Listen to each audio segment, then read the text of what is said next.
Check करना चाहिए था ना. Yeah. And we're also live streaming this on YouTube. खाली कर दे.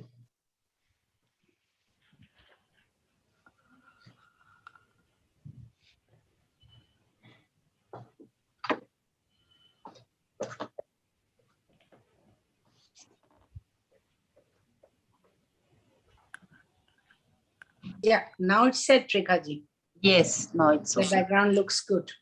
Yeah.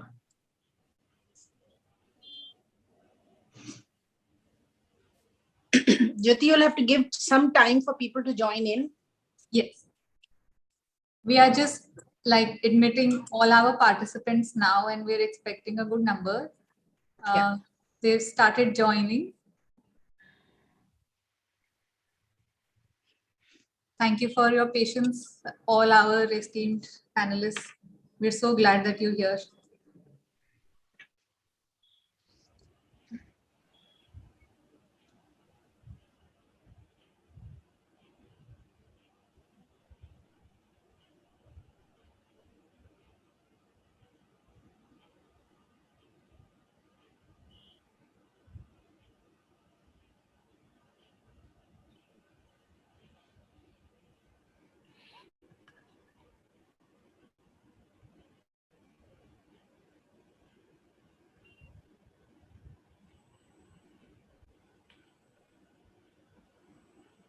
It's exactly 12 now, and we're so glad our panelists here. So I think we can begin now, Apurva. Just a little bit about the webinar today. We have a small introduction that we will give about ourselves and our program. Just a few minutes, a couple of minutes, and then we'll begin the discussion. Apurva, you can start. Yeah, simultaneously you can enter the participants. Yes. And then you can start. Yeah. So while participants are entering, we will start introducing our work.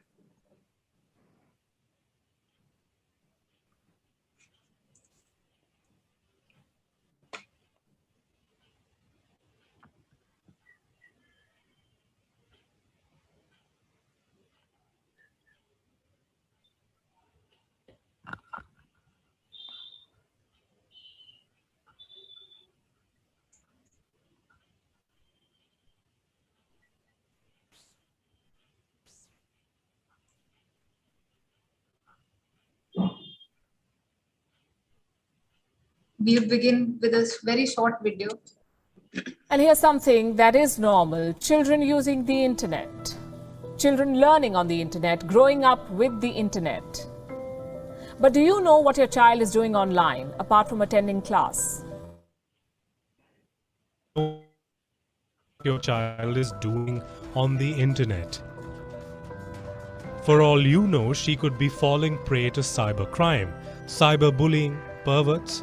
Children could be exposed to content promoting eating disorders, drugs, abuse, violence. She could be watching content glorifying bad behavior.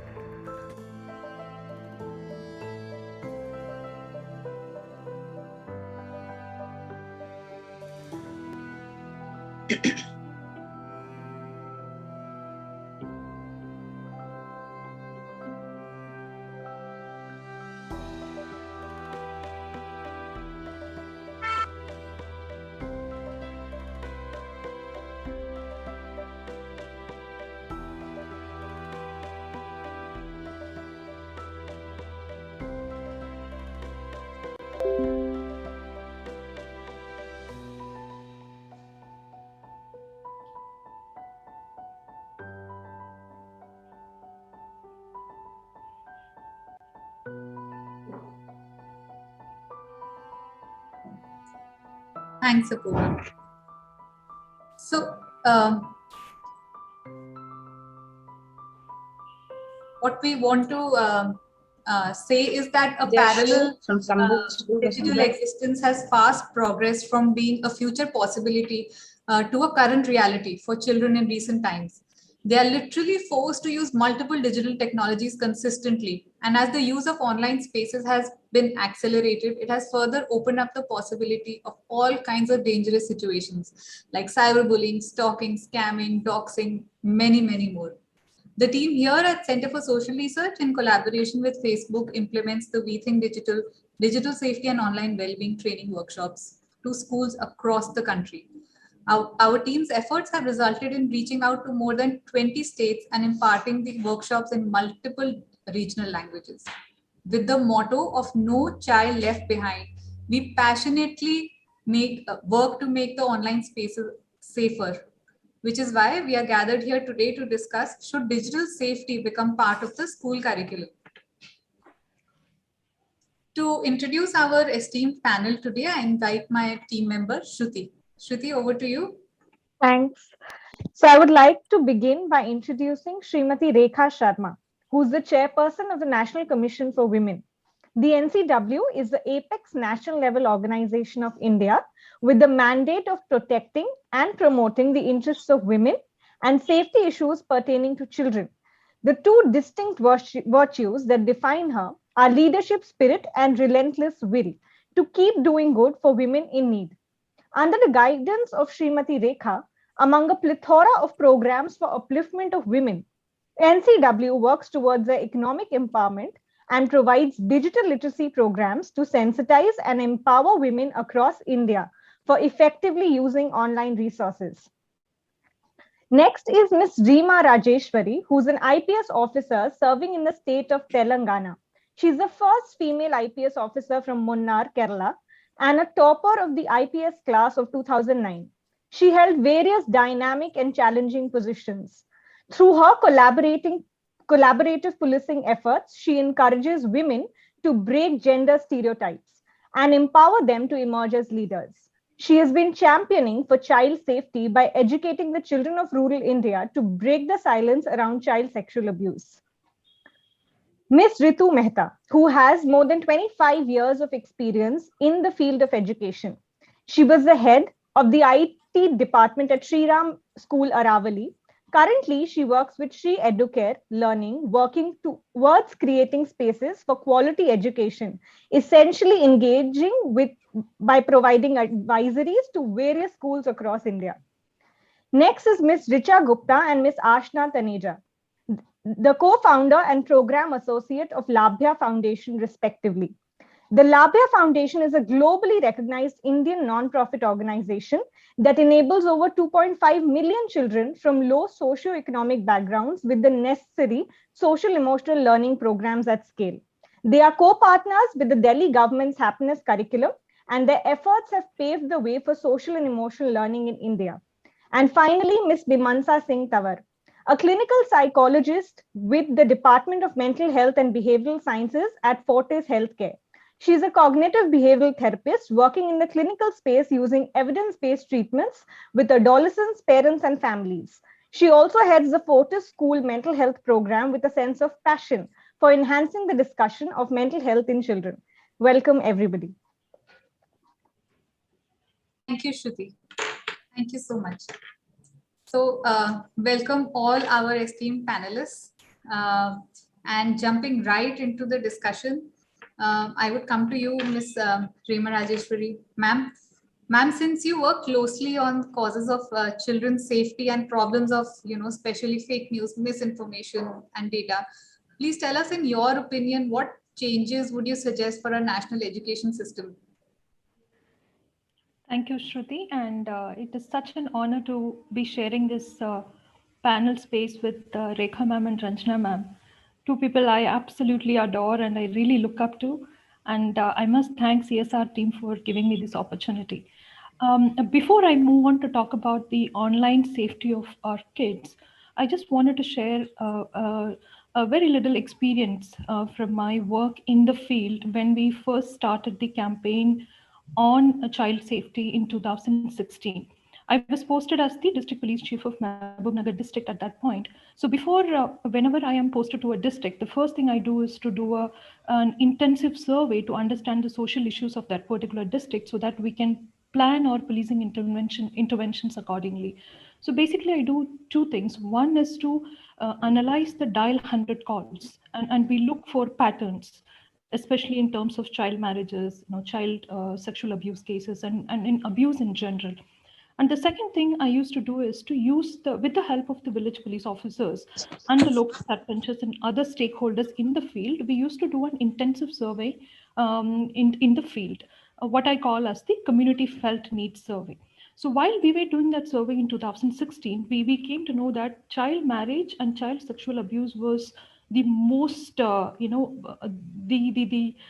it was really shocking for us because none of these cases were brought to the notice of the police officers.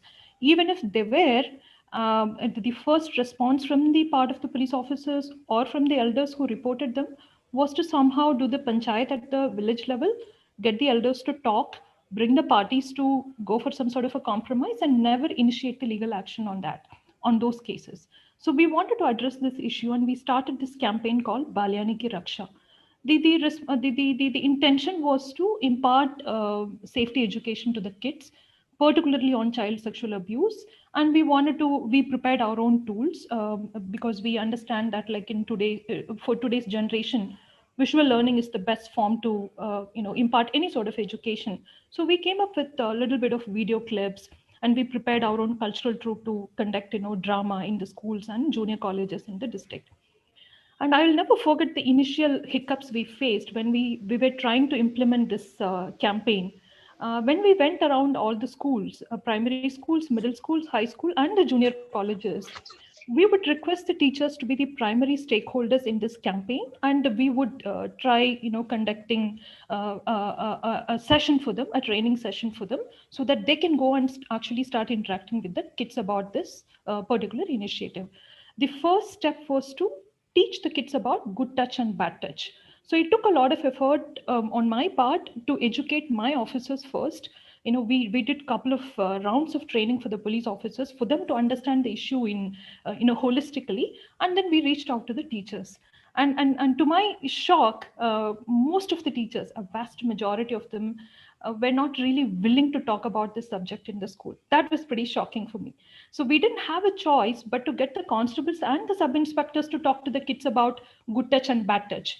Initially, it was a little embarrassing for both the parties, but then once the campaign kick-started, it became a major hit.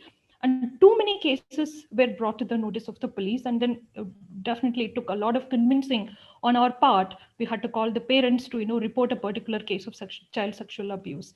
So the fundamental problem that I'm trying to, flag here is the social stigma that comes with this subject. That is the fundamental problem.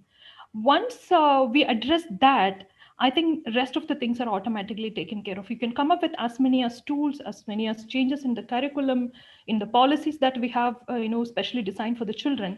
But if that particular social step is not addressed properly in handling the stigma the way it should be, we will not be able to meaningfully impart, safety education to the kids.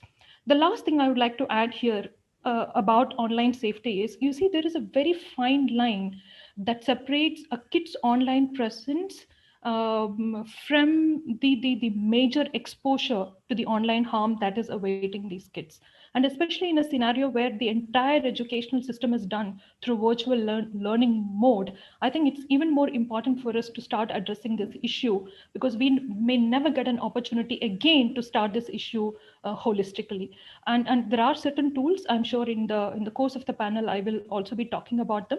I have gone through the national education policy. I think there are a lot of attempts happening in different states and at different institutional levels to address this issue. But what we need today is a concerted effort.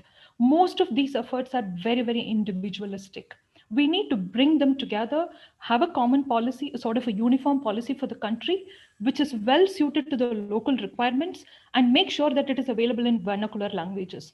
Most of the tools which are available is either in Hindi or in English. And I think, we need to, start having this policy that first we need to sensitize the teachers who are the primary stakeholders in this whole business of teaching kids, sensitizing them, then the parents, and then we move on to the bigger aspect of, calling the platforms to be accountable, platform accountability.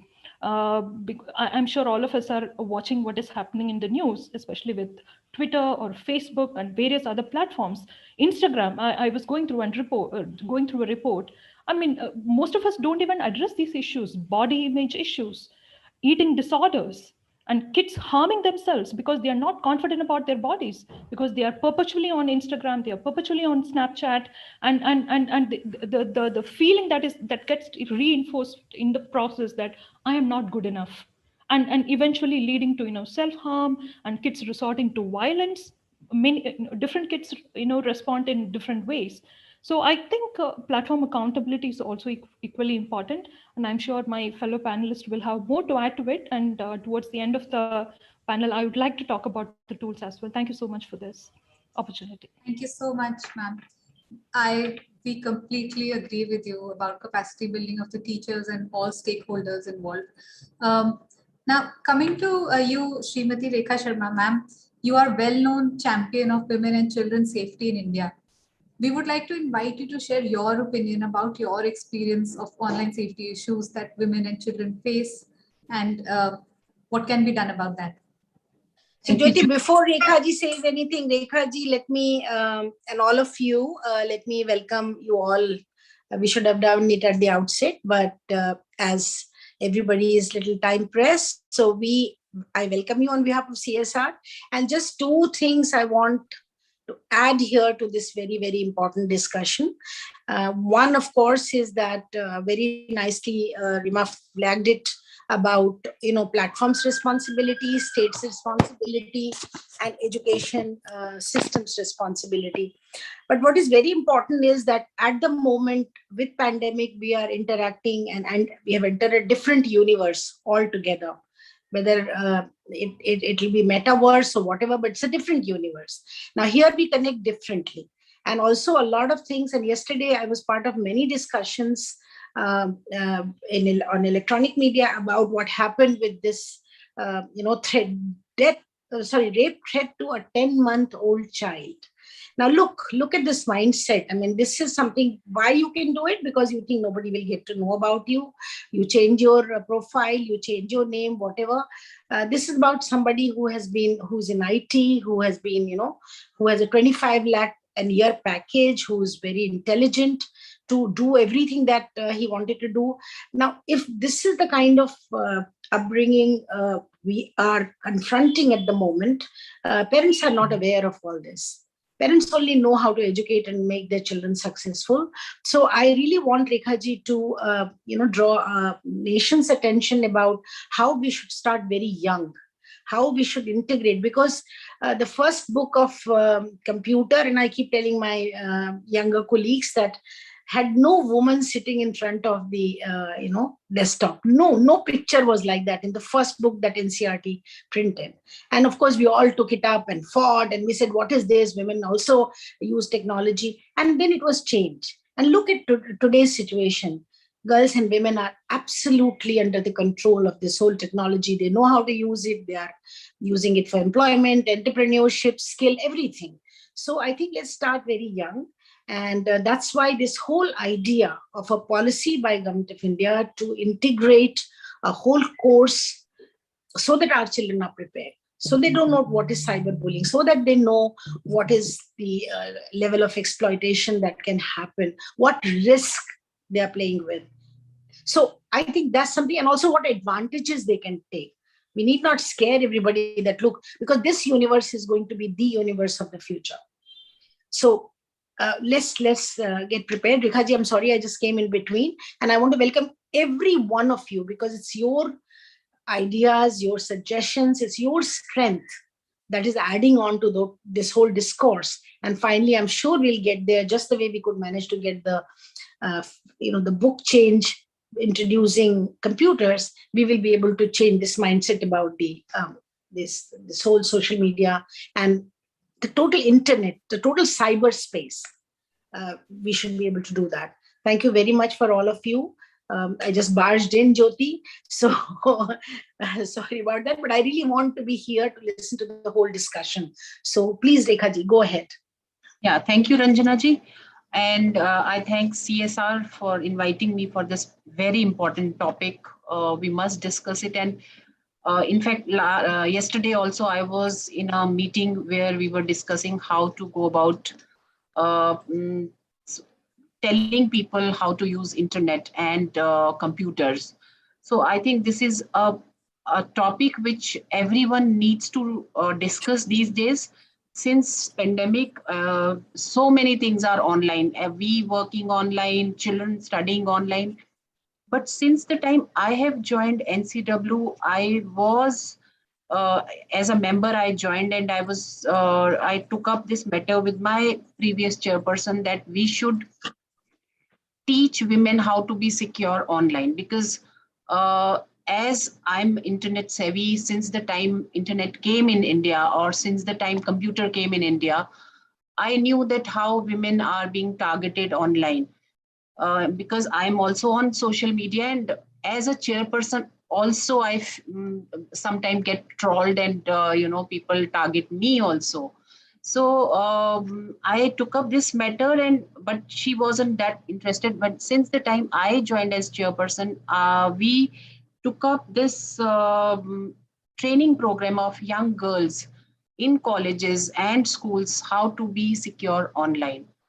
But now we are talking about young kids who are also using internet. Since the lockdown, the schools are online.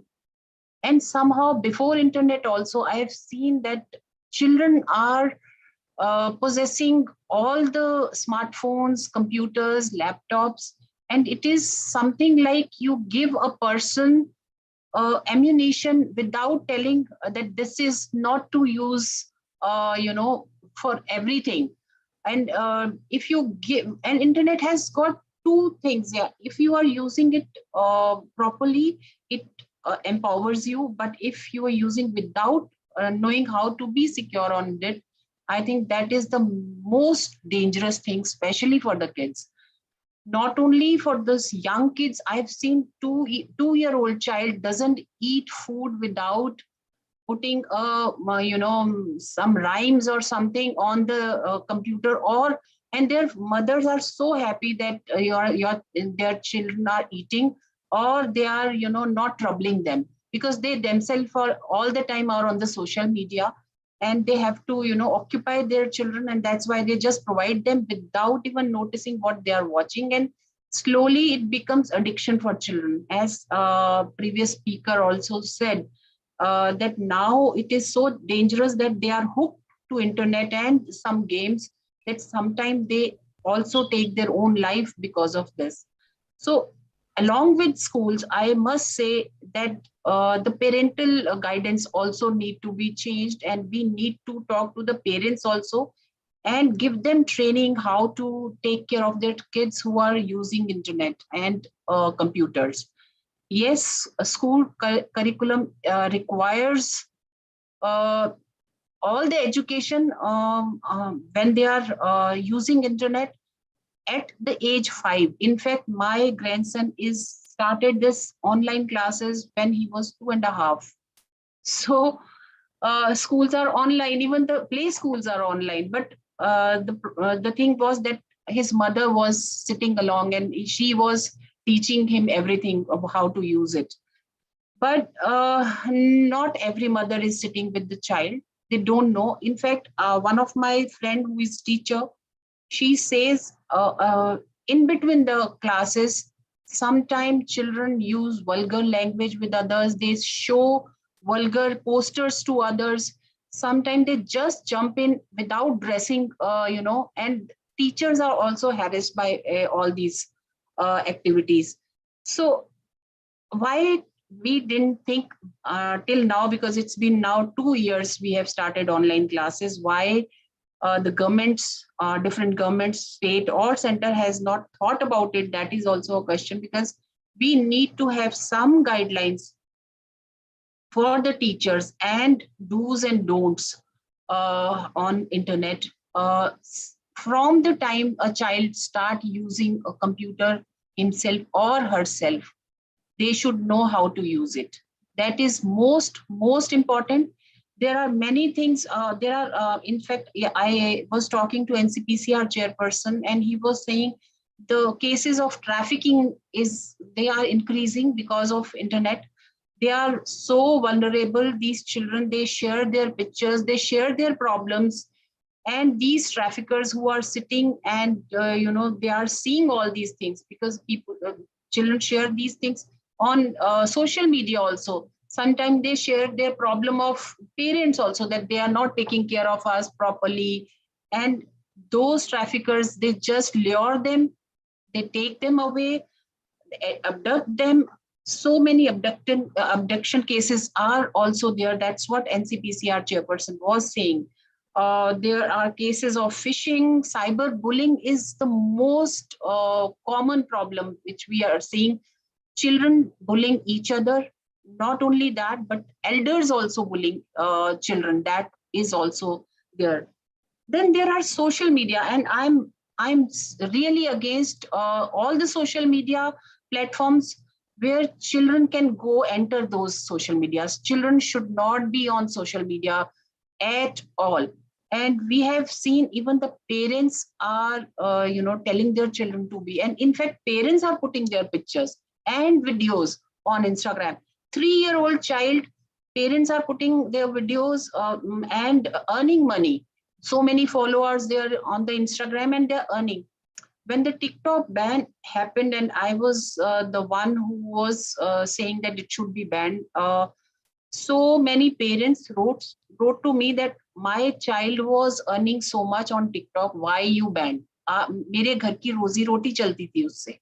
So are our children there to earn for us, or we have to earn for them? That is also a question. And I think बच्चों को रोजी रोटी कमाने के लिए internet पे जाने की जरूरत नहीं है. We have to make them safe, secure, and till the time they are 18 and take their own decision.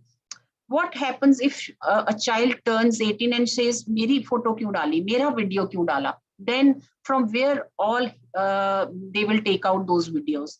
So we have to make these platforms accountable why children's videos are there, why they are sharing all those things, and not only normal videos, but very, very vulgar language.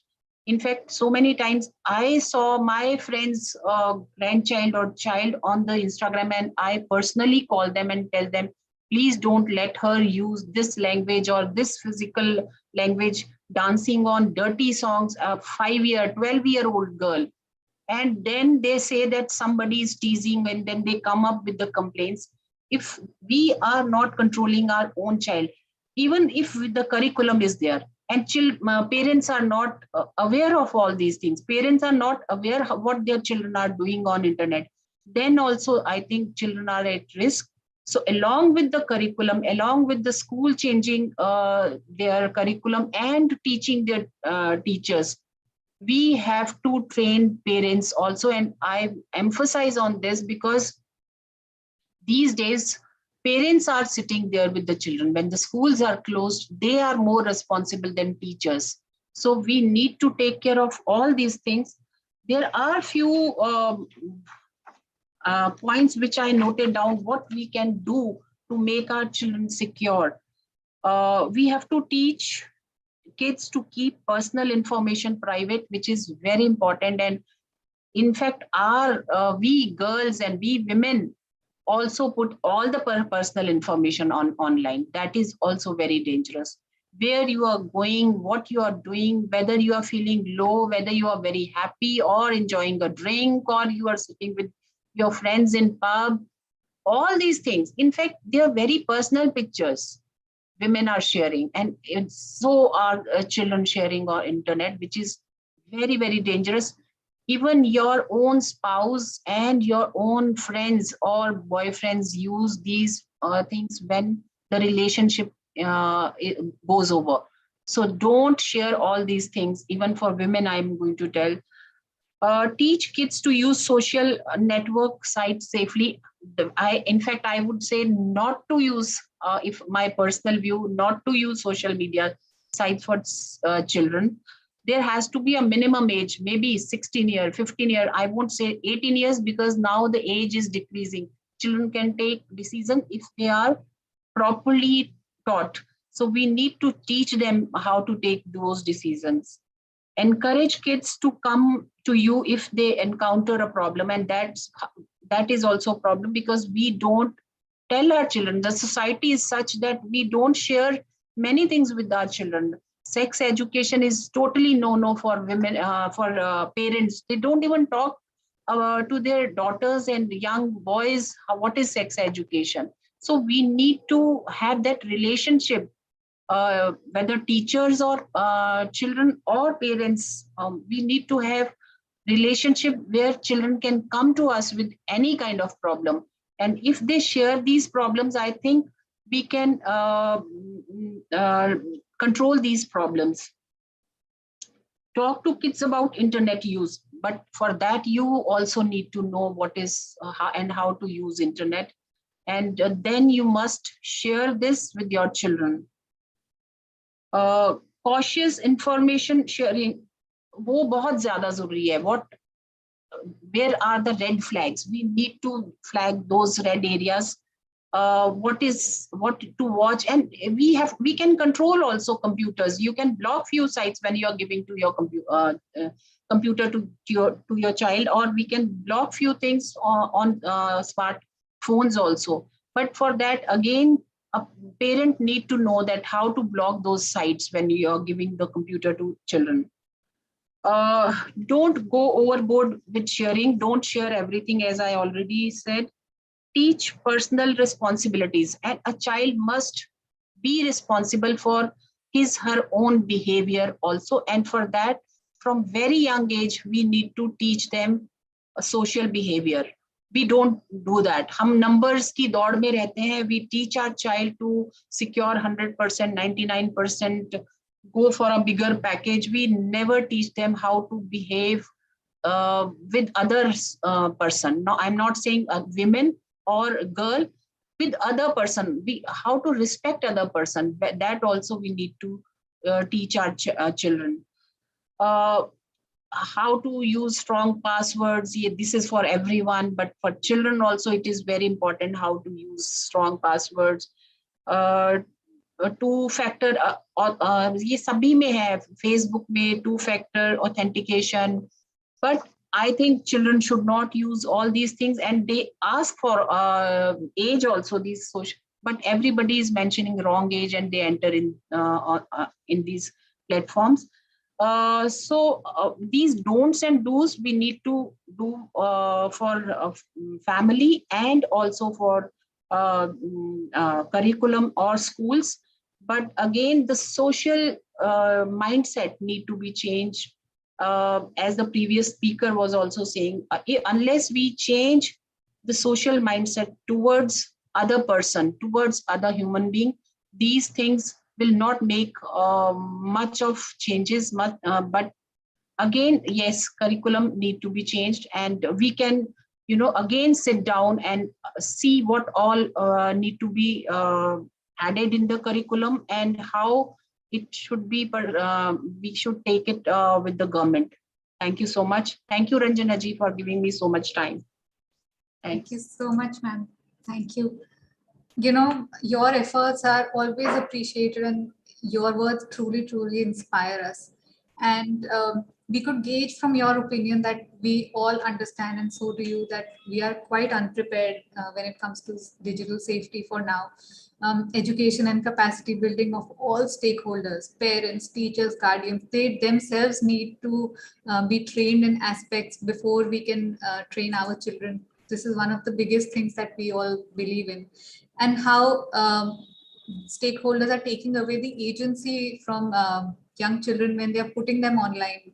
उनके videos post हो रहे हैं, pictures post हो रही हैं, छोटे बच्चे हैं.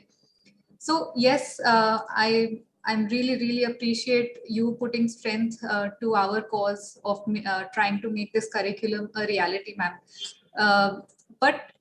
And the next thing I would also like to ask you on similar lines is, how can we make implementation of this curriculum a reality in our country? What should be the major steps that we should all take together? See, we are coming up with the national education policy as it is. And because at that time, I think when the policy they were making at that time, not so much internet was used for education. But now when things are changing and we see that we can sit at home and work from home and we can sit at home and educate ourselves, I think there also few things need to be added. Policy is very good. So many things. Gender, they have touched it properly, gender education to kids and everything. But yes, this thing need to be changed in national education policy. A few good and new things has to be added. Then implementation in our country for everything, whether you make a new law or anything, is very difficult because implementation agencies are not working properly. And I don't have any, I am not mincing my words, whether it is police or anything, because they are the one who implement many laws also. Here there are agencies which check education. There is ministry, there are so many other different agencies and schools and states, because education is not only central policy, it is on the states also, the responsibilities of the states. So they also need to sit together and put their head together how to implement it. And they should not personalize their thing. This is my state's prerogative. This, the children are of our country, so we need to have one program how to implement it. And there has to be an agency who can check whether it is implemented properly or not. That agency has to work properly again. Who is checking? There is NCPCR, and they can work on it. But first of all, let's implement that. Let's start making our policy. Then only I think other agencies will chip in. Uh, to start with, I think we should start talking to the parents first. Let's start educating them, and teachers. Again, teachers and parents, if they are educated properly, even the school can take this decision that we should have this curriculum or a period in 1 week. We can have a class on internet education. They can also have. But again, मेरे ख्याल तमन्ना होनी चाहिए दिमाग में और मन में change करने की. Everything is possible. Nothing is impossible, but we need to make a policy first, proper policy. Yes, ma'am. Completely agree, and we're definitely hoping that this will become a reality. Now we have a mental health care professional, Miss Mimansa Singh Tamar here. Mimansa, as a mental health care professional who predominantly works with adolescents, what sort of problems did the whole online education movement bring with it, in your opinion? And how did the kids, parents, school try to deal with them? So I think I would first like to just throw some light on the aspect of the fact that, given the fact that I am also a parent to a young child, I am also a mental health professional. I also work with teachers and schools a lot more, leading the fact that I've been leading mental health, school mental health with our department for a very long time. So there is a lot of interaction with teachers, which is happening. I think we are all together in this, fighting the threat which is there at different levels over here. And that's what we need to see as a parent, as a professional. Everyone is on one side, looking at how we can help and equip our children, and even ourselves for that matter. Because as an adult, we need to first equip ourselves to how to handle these things, and then equip our children and give them the skills to be able to do that. And I'm going to talk about 3 things over here. Of course, the online education was not easy at all. As a parent, you would see so many issues happening. For that matter, even parents finding it very difficult to maintain a balance between their work and life. Also, looking at what all difficulties children are facing, the kind of threat that they've been exposed to.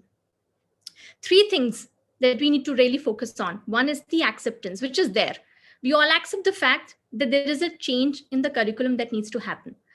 And it's not about the system, it's about the systemic change that needs to happen in terms of the curriculum. And 3 very important aspects of the curriculum, and the intersection of which we need to really understand is over here: mental health, gender sensitive, which is already being talked about by the government a lot more, and media literacy, which we are talking today.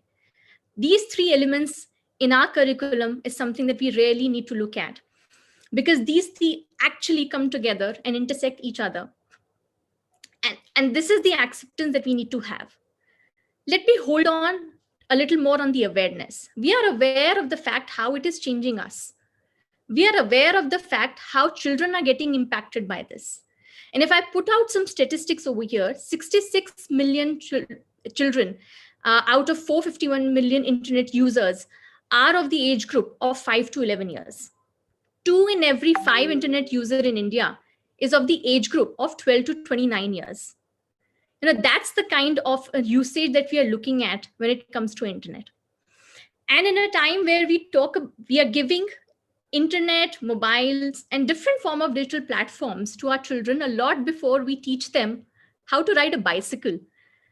It's like we don't even think before, how can we talk about training and putting those skills into place before some of these very basic things that children are supposed to know at their age group. It's like you are leaving your child in a huge ocean, and without any skill. Some of them are, of course, going to drown. Some are over a period of time going to learn how to afloat. And if we give them the skills, then they all will learn to swim. And which is where media literacy skills comes into place. And over there, of course, what we also need to look at is, the mental health aspect. We don't need any new researches to talk about the impact media has on mental health. There was this landmark Lancet research which was done years ago in Fiji Island, which continues to preserve its culture. And over there, where there was no television was installed. Over a period of time, it was seen how the social media interface actually impacted the young children over there, where they begin to develop eating pathology. And this was done years back. So any new research only affirms the fact that yes, it impacts our mental health. Social media impacts our mental health. But then again, it's a tool. It's a tool which you can either use to your benefit, or if you do not know how to navigate through this tool, you are of course going to have its negative experiences that you're going to see. So what is it that we need to do? And this is where we need to go on to the aspect of the action. Awareness and acceptance we all have. And we, of course, need to keep on building onto the aspect of awareness. But there is no point if we do not focus onto the action part. And so, yes, policies are one aspect. The other is that our own individual efforts, where every stakeholder needs to come into place. What do we do? So as a parent, what can I do? As a teacher in schools where 13 years a child is spending that time over there, and a significant personal growth and a significant self shapes up over there, what is it that a child can do? As a parent, I begin to start early. I start as early as when I'm giving my child that phone, where a child is a curious being. If you're going to give your child the phone, child is going to go on various levels to just be very curious and look at what other things are there. So you start with, in very interactive way, in a conversational style, put in some rules to that. Let's see, this is a game. You can see this as a game. You obviously learn a lot of things over here. You also do, see a lot of things on this. But at the same time, like any game has certain rules. Using this also has certain rules. Let's go on to the rules. Second, you start by having some day-to-day, very engaging conversations with your children. You are sitting and watching television with your child. Why not use that as a teaching moment? You ask them this question: why do you think this character is so important for you? Why do you think that when you go out in the market, this character's pictures and soft toys are there lying in the aisle, right in front? What do you think the target audience is? Why do you think it's right out in the front? Why do you think some of these things that you buy is over there when you are going to pay for it? Who is the one who's doing this? Who's funding this? These are some of the basic media literacy skills that you can start early, as early as 5 years. And children begin to think. What we need to really give them are thinking skills, the critical thinking skills. As parents, We, of course, need to monitor at a very young age. But at the same time, what we also need to build is that filter for them to discern what is right and what is wrong. And that's where the solution lies. Even as teachers, we need to talk about the aspect of the hidden curriculum that is there, where we talk about the hidden aspect of our attitudes and beliefs when it comes to gender sensitivity. And that is also a very significant part of media literacy. Why is it that, certain gender feels that psychological safety and comfort to be able to use this digital space, and are a lot more in number as compared to other gender, where the psychological safety and comfort is not so much more, because it starts from a very early age. The shaping starts to happen at a very early age. And even the attitudes, the beliefs, the choices, the lifestyle choices that we make as a part of the media information, which is so overloaded in today's time, it's happening all around us, it's happening in and out. As a teacher, how can I bring in that element in my conversation in my classroom? That is what is important. And this is where the change needs to happen when it comes to curriculum. Along with our academic learning, our conversations is what is going to, in a skills building form, is what is going to bring about the change. And we need to acknowledge this, that we need to accept this fact that somewhere as an adult, around the child's environment, whether I'm a parent or I'm a teacher, it's my personal responsibility to be able to start doing that. Everything else is going to happen.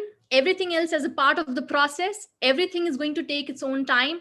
But where we can start now is by taking that individual responsibility to build that critical thinking as a parent and as a teacher.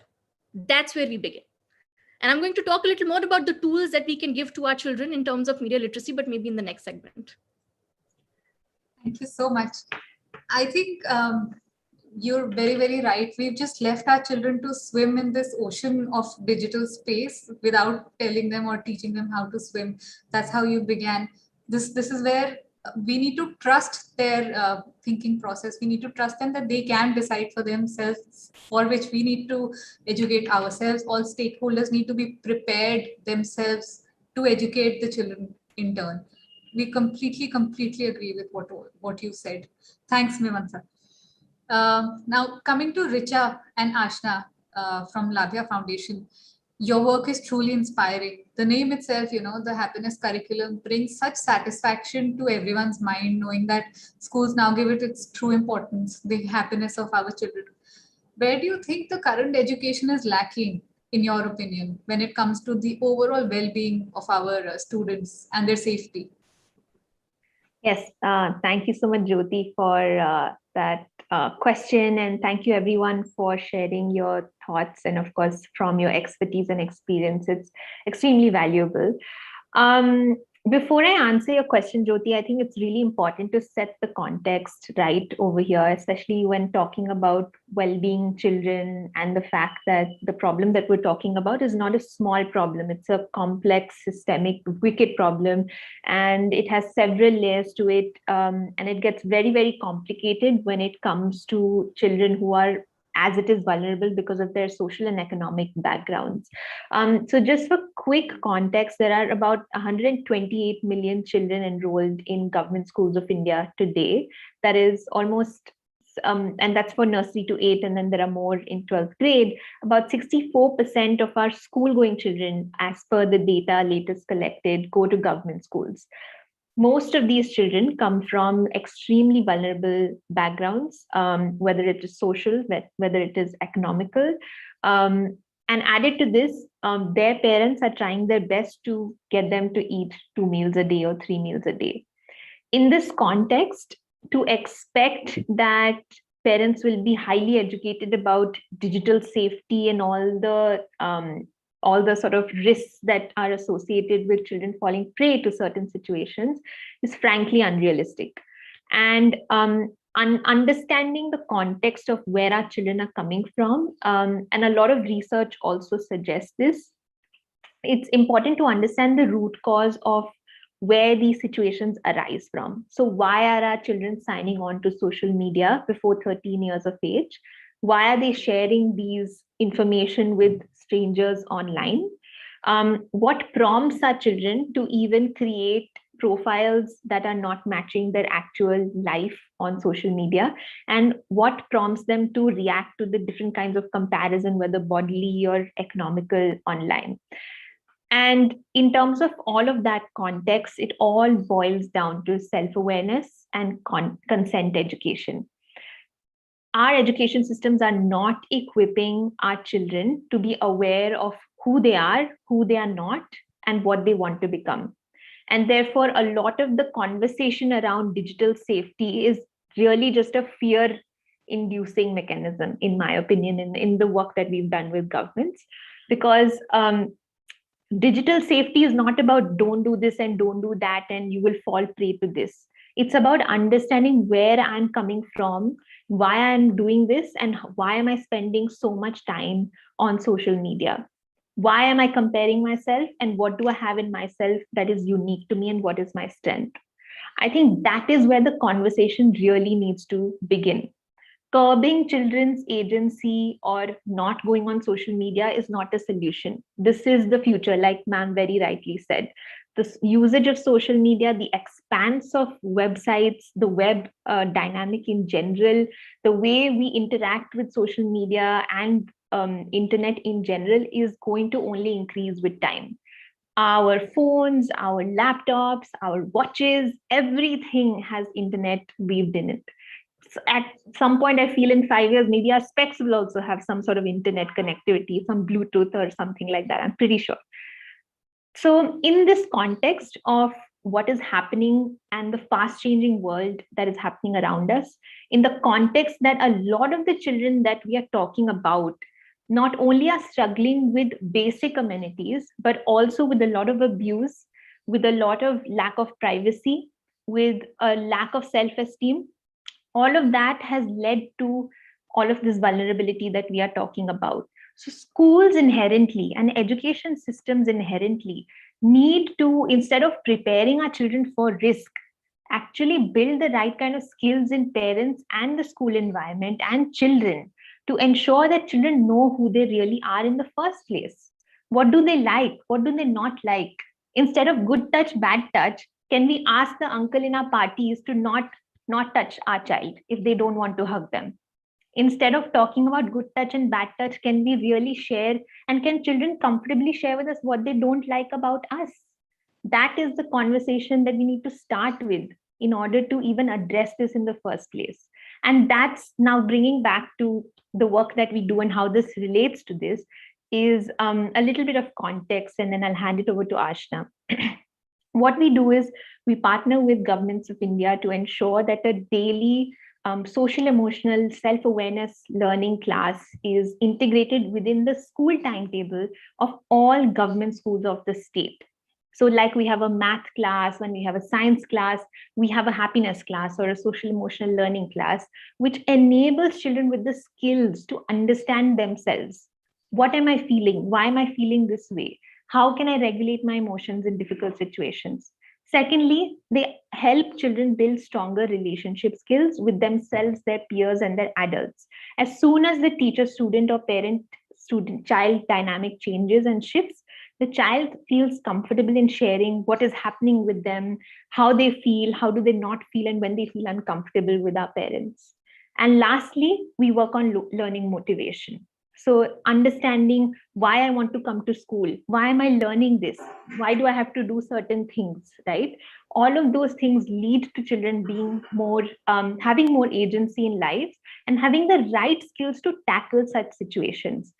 Not going on social media and not going out of the house is not going to save our children from anything. It's not going to solve the problem.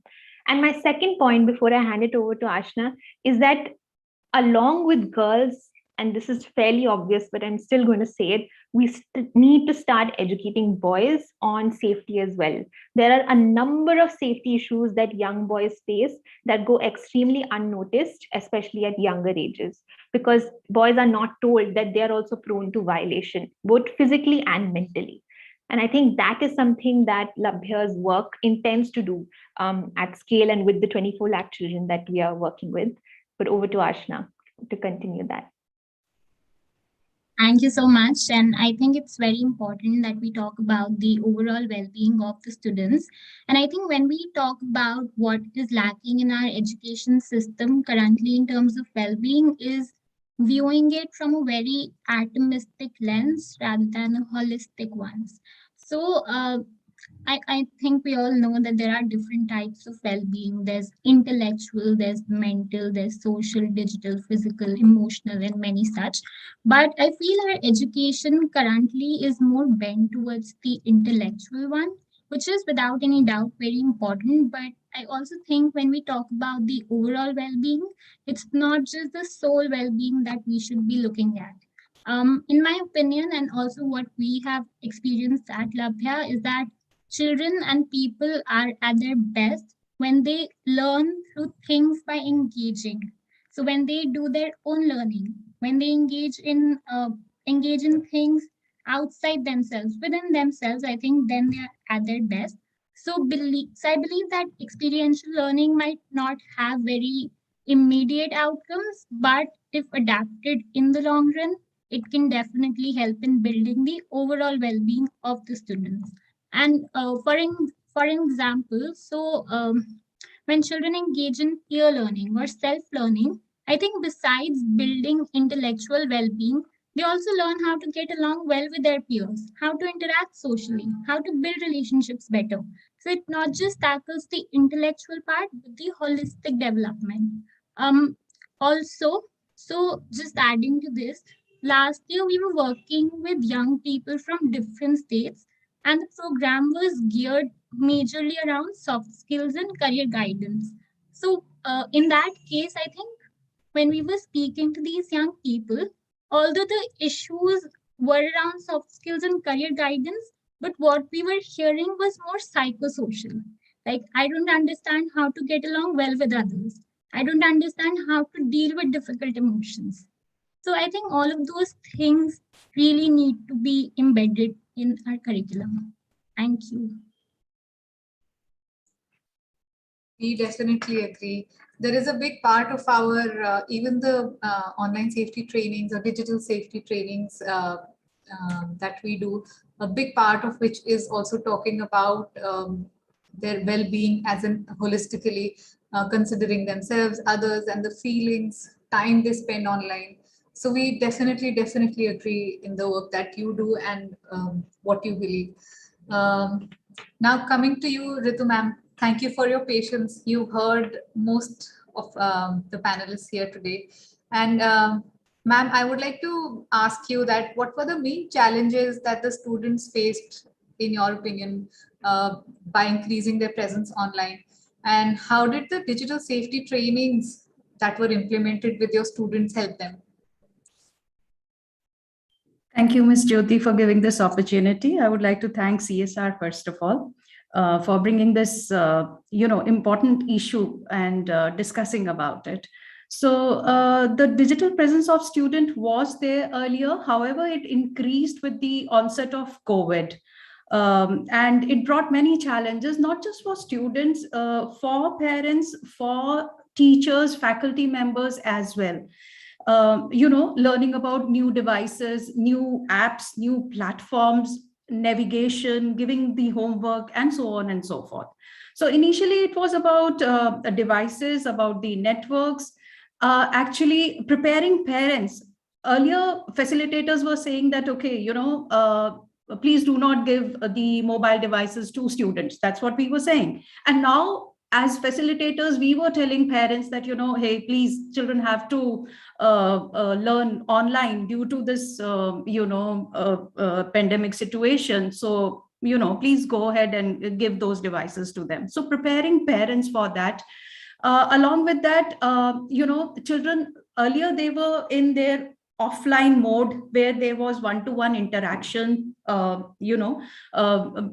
Children, they were interacting with their peers, with their teachers, and here the whole scenario changes. So preparing them for that was a big issue. So devices, as I said, network, mentally preparing parents, and making them that they have to keep their cameras on or off, or keeping them on mute or unmute themselves. These were becoming the new norms now. And properly dressing themselves. So these were the few things those were there earlier. And children, they were becoming vulnerable to social media frauds, cyberbullying, identity thefts, and so on. Not just children, but parents also, because the devices were getting shared. We were not prepared for this situation, actually.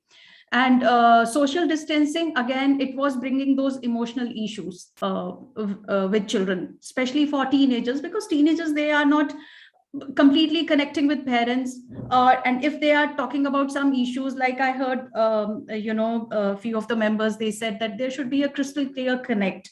That is needed, that is actually needed. It is the basic kind of a root cause, if I may say. If I have a good connect with parents, and I am comfortable in discussing if I am having some problem, that is going to resolve the major issues right now. So, these were the basic points. Those were occurred, during this COVID times. So we started with the whole process by first of all planning the essential agreements for the online platform. Offline, definitely we had those discipline points, but for online platform, preparing those essential agreements, keeping children again in discussion, asking them, so that once we ask them, then they are going to say, yeah, these points were made by us, so we have to follow, taking them as an entity. Telling teachers to have a social emotional connect right in the beginning of the session for 5 minutes, having a social emotional connect where the teacher can discuss about her mosquito moments and her butterfly moments. Because if she as an adult says that, I can also make a mistake, then children are comfortable. They are also going to say that, hey, here, this adult is also making a mistake. So, it's quite natural. Then having a committee, an online committee where we have a parent body, a student body, and an administration body with no gender biases, a male and female, boy and a girl, so that children are comfortable to talk and come up with if there is any problem. Policies related to online mode teaching, those were drafted because offline were already there. So online mode policies, they were drafted. And definitely having workshops, events, digital safety weeks. Some of these sessions were taken by CSR. Thanks to CSR again for conducting those sessions. Ms. Shruti had conducted those sessions, and workshops by city cyber crime units also, because that becomes their extension of social outreach. So these were the few of the points. Those were considered right in the beginning of last year's, if I say March, when the COVID situation started. Offline, definitely we had. Online, it was a new norm. So we had to work on those and bring those points forward so that we make our children aware about these aspects. Definitely talking about respect to themselves and respect to others, because if I am making some mistake and writing some message, which is probably for me, it is a funny message, but for other person, it is going to harm that child, just taking a pause, talking about that. So these were the few things that we had done and prepared the policies and move ahead to help our students. Definitely. I think, thank you, ma'am. And I think what has unanimously come across in this discussion today is that all stakeholders need to be ready and educated in all aspects so that the kids can begin to feel safe and capacitated. Agency and voice to the children, social emotional connect. Now coming to you, Ms. Rema Rajeshwari, ma'am, we also believe that educating children and building their capacities is the answer to their safety and well-being, as brought up by you. And for the purposes of the discussion topic today, can you give us some concrete suggestions as to what a cohesive digital safety curriculum would look like? Thank you, Jyoti. Based on the discussions which happened so far, we can comfortably place the issues which our kids face online under 5 categories. I think Rekha ma'am already spoke about it in detail. I'd just like to reiterate those 5 issues here. The first and foremost issue is malicious content.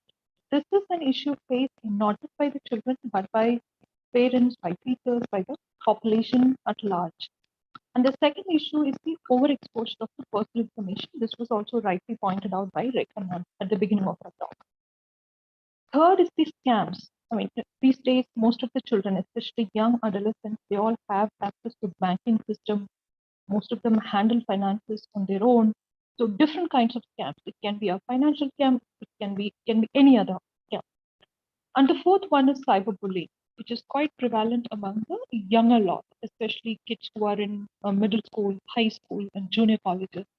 And the last one is definitely misinformation. Misinformation affects the population again at large, and this needs a lot of concerted effort, through different means. So these 5 issues have to be addressed, and the policy interventions which will be designed by the people who will be contributing to the national education policy or otherwise have to keep these issues in mind.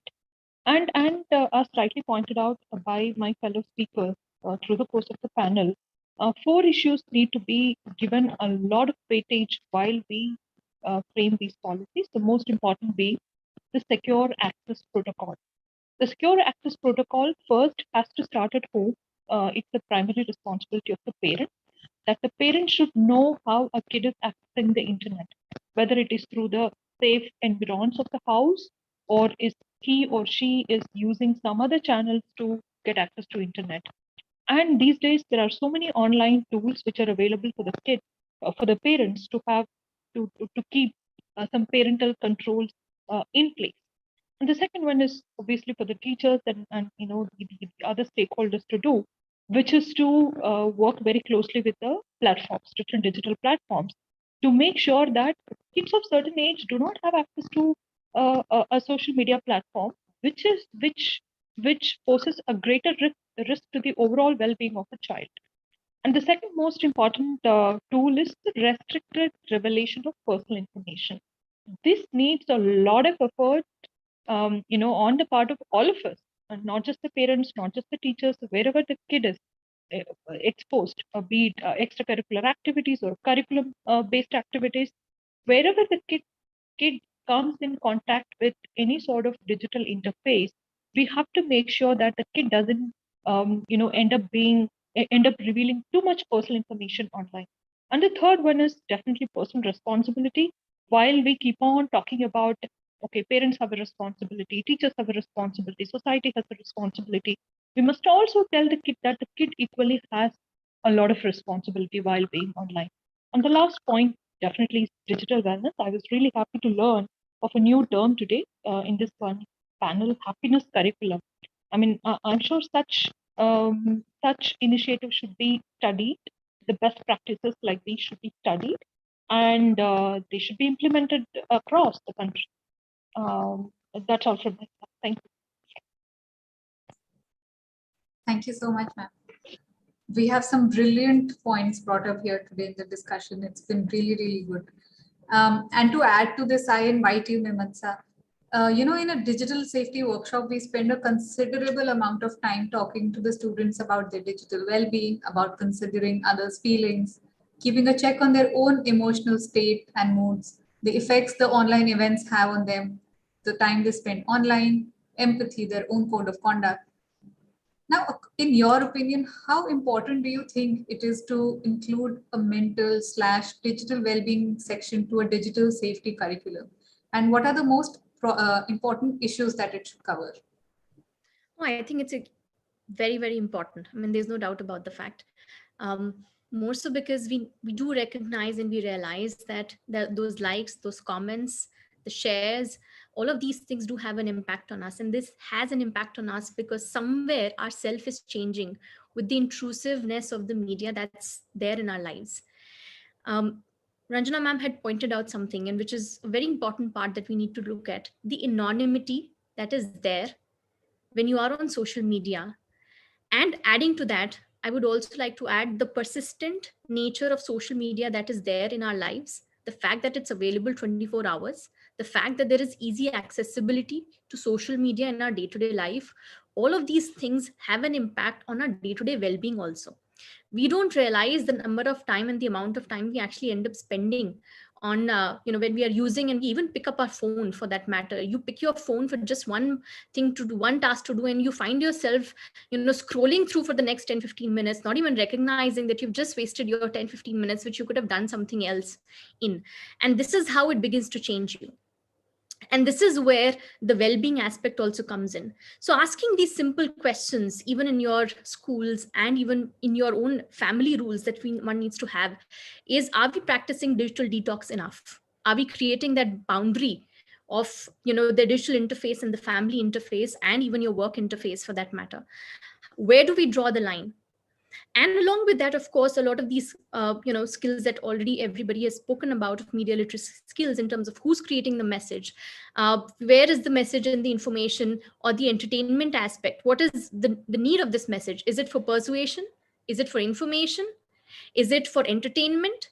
Who is the target audience? What is being left out in this message? How many of us actually care to read the conditions apply in all of these advertisements that happen? Who is paying for it? What is the agenda over here? These things shape our thinking, they shape our belief system, they shape our attitudes. And all of these elements are a part of our mental health too, because they shape us as an individual in the society. So when we talk about responsibility, it's also about responsible thinking as well over here. We may have the right intent, but as long as we don't put it into play in our day-to-day life, where we think and question critically how to deconstruct these media messages, it is going to impact us and affect us. So along with all the important points that the panelists have spoken about, I think it's very important to look at this element of actually recognizing that how social media involvement and engagement actually changes us as well. And the other thing that I would like to add is that cyberbullying is something which is so important for us to talk about. And in the time where we looked at that, the digital space started at very early time, where young children, they don't even know what is bullying. The fact that they are putting somebody out from the online classes that are happening, it's part of fun for them. So you start with as simple as online etiquettes. You have the etiquettes when you are in a group conversation on a chair and a table and in a classroom. Why not talk about as simple as, what are online etiquettes? What is empathy in an online etiquettes? What is conversation in an online medium? How do you start with that? If young children are starting to use the online digital space, and they will continue to use it for some time, till the time we go completely in the social, in the physical space, we have to start with as basic as that. Because children are curious. For them, it's about the matter of fun. It's about playfulness. It is also about engaging with their peers in different ways, not knowing that they might be in the element of having fun and experimentation and just trying to find new things and learning about this. They may actually be hurting. They may actually be being unempathetic. They may actually be leaving some peers out. So these conversations need to happen, and they need to happen as a part of, one, the online etiquettes. Then you talk about the bullying aspect, as in a primary school, in a pre-primary school, you talk about the online etiquettes, and you keep on going ahead, and you keep making this information more and more age appropriate, and you talk about bullying, you talk about cyberbullying, and you talk about media literacy. So everything has to be there. It has to start very young, and it has to be age appropriate. That's how we have to look at it. Thanks, Mimantsa. We are all changing, whether we realize it or not, and so are the children. And which is why it's more and more important we talk to them about empathy, etiquette, their conduct. Now coming to you, Richa. So we all agree that the future of learning is hybrid. I'm sure you agree too. So how important, in your opinion, would it be to have a digital safety and well-being curriculum for our children, where we comprehensively talk to them about all of this? Sure, thank you. Ashna, do you have any thoughts first, and then I can go? Yeah. So definitely, I think there's no denial in the fact that the future of learning is hybrid. And when we talk about digital safety, I think currently it gets introduced in the curriculum at a very later stage, maybe in the senior secondary or at the university level, because we believe that young kids are not exposed to cyber crimes. But at the same time, digital safety is not just about awareness and prevention from cyber crimes like bullying, phishing, hacking, etc. But digital safety is also about our own well-being and our own digital exposure, like Mimansa ma'am was mentioning. So I think digital safety also includes things like tracking and managing our own screen time. How much time are we devoting to gadgets versus how much time are we devoting to our in-person engagements? Sometimes constantly using our digital devices can make us feel very exhausted, frustrated, and these can result into greater mental well-being issues. So I believe that digital safety should definitely be included in the curriculum from a very early stage. We can talk about simpler topics at the start, and maybe secondary stages can talk about cyber crimes and all. So yeah, Richa, over to you. Thanks, Ashna. I think adding to Ashna and just amplifying what she mentioned, that before we talk about the crime aspect of it or the risk aspect of it, we need to focus on the relationship aspect of it and what void social media or interacting with strangers fills for our children that they don't find in the school environment or the home environment. So parent child engagement needs to be focused on not only from a lens of encouraging parents to spend time with children, but in the limited time that most of our parents have with our children, which is dinner time, lunch time, packing the morning breakfast time. How can parents really use that time to really build strong connections with our children in the context that our children are in? And I think, secondly, just reiterating what Ashna said, that we need to talk about well-being in a more holistic manner. We need to look at how, at younger ages, children are able to understand and articulate who they are and who they are not, and what they want and what they don't want to do.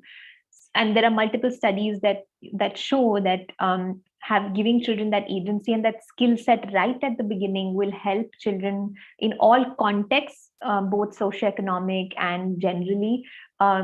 The agency to discuss and decide and think about different situations and take conscious decisions about their lives.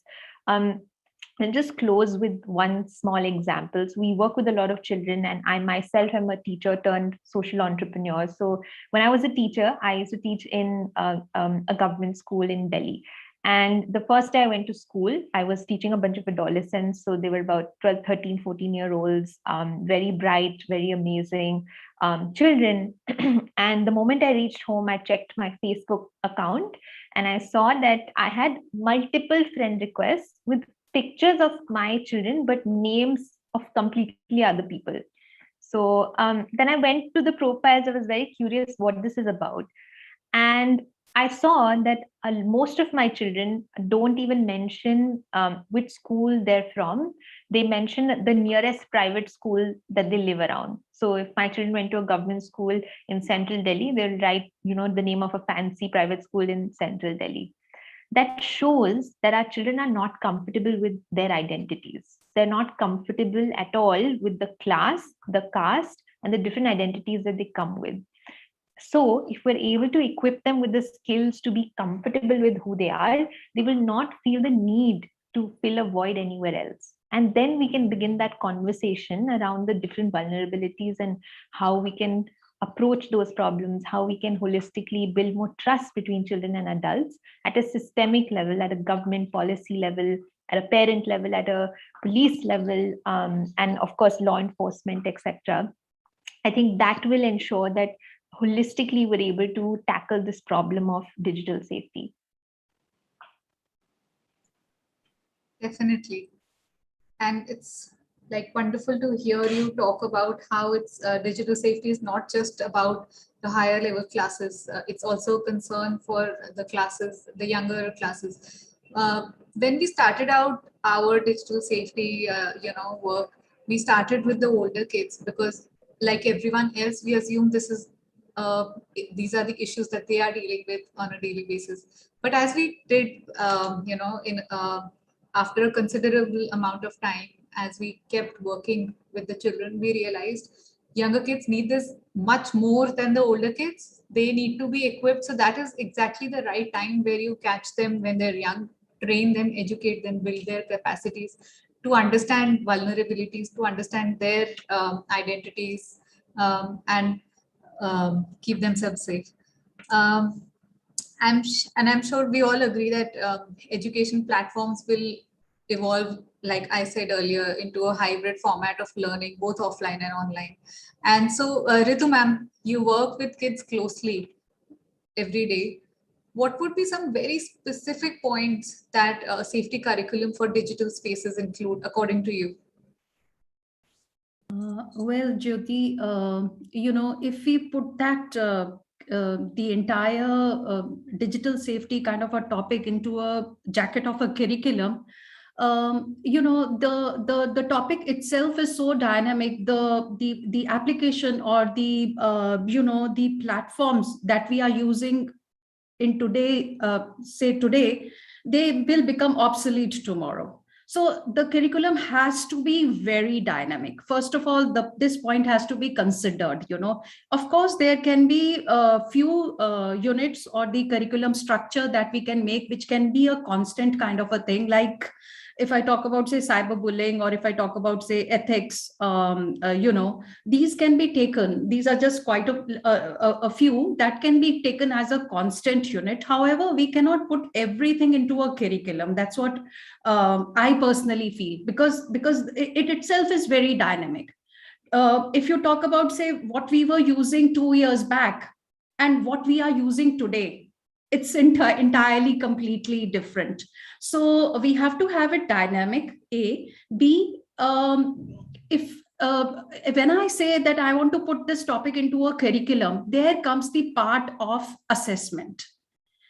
And parents, peers, they start pressurizing children that it becomes completely marks oriented. So let's not make this as marks oriented. That's what I feel, because the gist goes away. Here I am want to teach my students about etiquettes, about ethics, about giving respect to people on an online platform. And moment I make this into a kind of an assessment, the whole essence of this particular topic goes away. So if we could have this curriculum, if we could promote this curriculum in the form of an event, a kind of, say, digital safety week, or a cyber week, or an interactive session, debate, peer learning, a kind of an exchange program where nationally or internationally, where children, they are exchanging at their thoughts and ideas and rules, IT rules and stuff like that. And probably children are receiving certificates. There is we make sure that 100% participation is there. Then it is going to be more fruitful as compared to making this completely marks oriented. That's what I feel.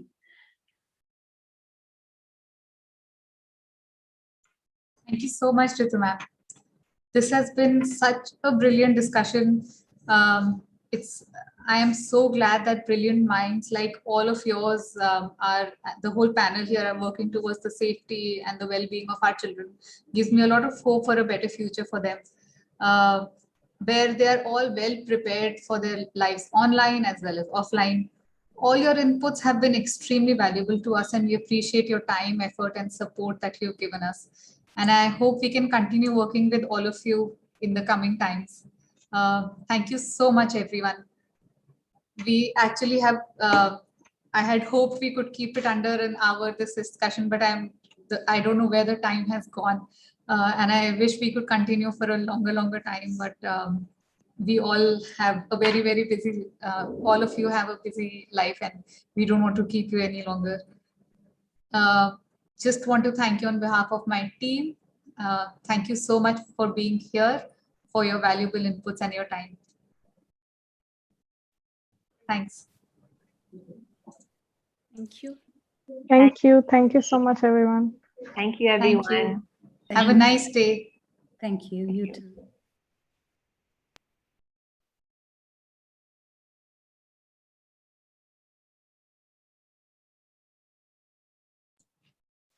For all of you still here, please follow us on social media. We've been live tweeting our event today. And show us your support on social media as well. Thank you. Thank you so much. Thank you, Rekha ma'am. we cannot express enough how much we appreciate you being here.